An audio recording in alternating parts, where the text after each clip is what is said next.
Friends, आज के studio में हमारे पास यह एक relay type on delay timer है और इस ऑन डिले टाइमर में अभी के लिए हमने 5 सेकंड टाइम सेट किया है। किस तरह से वर्किंग रहेगी समझ लेते हैं।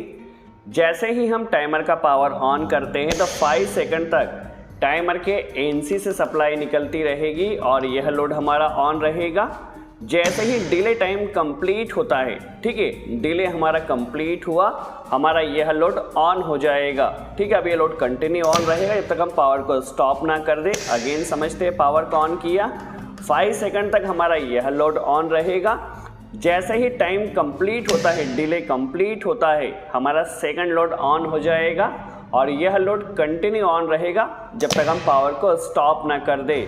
तो किस तरह से ऑन डिले टाइमर का कंप्लीट कनेक्शन किया जाता है, किस तरह से वर्किंग रहती है, हर एक कॉन्सेप्ट को प्रैक्टिकली समझेंगे। चलिए वीडियो स्टार्ट करते हैं और सबसे पहले हम इस ऑन डिले टाइमर के बारे में जान लेते हैं। देखिए, हमारे पास यह जो ऑन डिले टाइमर है ये रिले टाइप, ठीक है, इसका जो बेस आप देख सकते हैं, यह रिले टाइप हमारे पास टाइमर है।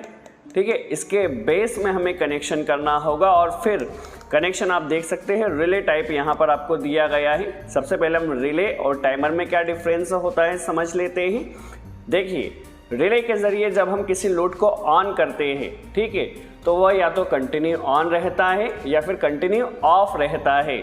बट टाइमर के ज़रिए क्या होता है, देखिए, रिले के ज़रिए लोड हमारा कंटिन्यू या तो ऑन रहेगा या फिर कंटिन्यू ऑफ रहेगा। ठीक है, जिस तरह की उसकी कमांड मिल गई, कमांड के अकॉर्डिंग ऑन ऑफ रहेगा। बट टाइमर में क्या रहेगा, क्योंकि यह ऑन डिले टाइमर है तो जितना टाइम हमने टाइमर में सेट किया है उतने टाइम तक हमारा लोड ऑफ रहेगा और जैसे ही टाइमिंग कंप्लीट होगी तो हमारा लोड ऑन हो जाएगा। ठीक है, क्योंकि ये ऑन डिले टाइमर है, डिले के बाद लोड को ऑन करता है। कनेक्शन हम समझ लेते हैं, काफ़ी सिंपल है। सबसे पहले इसमें कॉइल दी गई है 2 और 10। ठीक है, कॉइल में आपको जो सोर्स वोल्टेज आप इस टाइमर पर देख सकते हैं 24 वोल्ट एसी से लेकर 240 वोल्ट तक एसी तक आप इसमें कॉइल में कनेक्ट कर सकते हैं टाइमर को ऑपरेट करने के लिए। ठीक है, 1 इसमें कॉमन दिया गया, 1 के साथ 4 एनसी में रहता है और 3 एनओ रहता है। ठीक है, वर्किंग किस तरह रहेगी, जितना टाइम टाइमर में सेट किया गया है तब तक, ठीक है, अभी हमने यदि 5 सेकंड सेट किया है तो 5 सेकंड तक कॉमन की सप्लाई एनसी से निकलेगी। ठीक है, एनसी से निकलेगी। जैसे ही टाइमिंग कंप्लीट हो गया, एनसी की सप्लाई कट हो जाएगी और यह एनओ में जाएगी कंटिन्यू।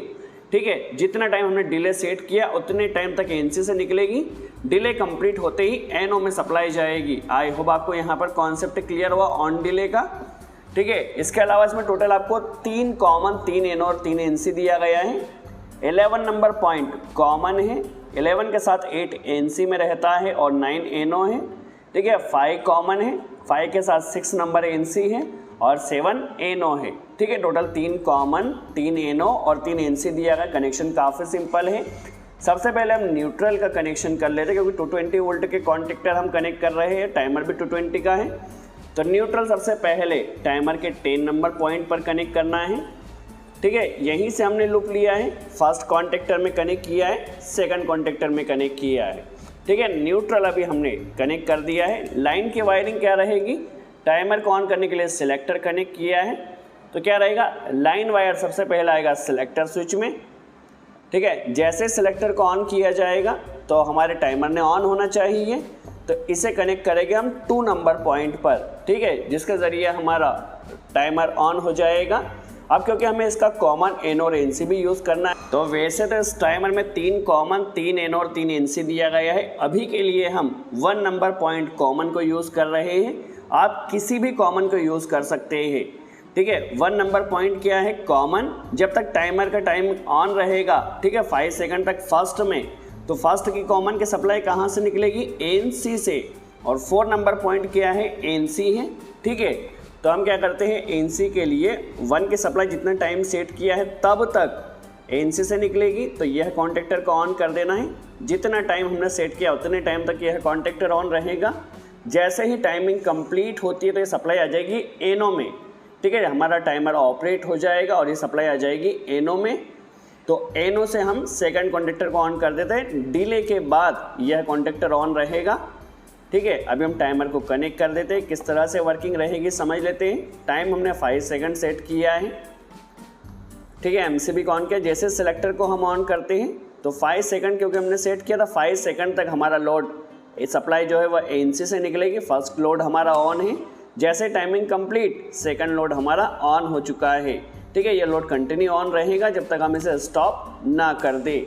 सो आई होप आपको यहाँ पर कॉन्सेप्ट क्लियर हुआ है। ऑन डिले टाइमर वर्किंग किस तरह से रहती है, किस तरह से कनेक्शन किया जाता है। यदि वीडियो अच्छा लगा हो तो लाइक का बटन ज़रूर प्रेस करें। कोई डाउट हो तो कमेंट्स में ज़रूर पूछे, क्योंकि ये ऑन डिले टाइमर है तो जितना डिले दिया गया उसके बाद हमारा लोड ऑन होगा। आई होप आपको कॉन्सेप्ट क्लियर हुआ।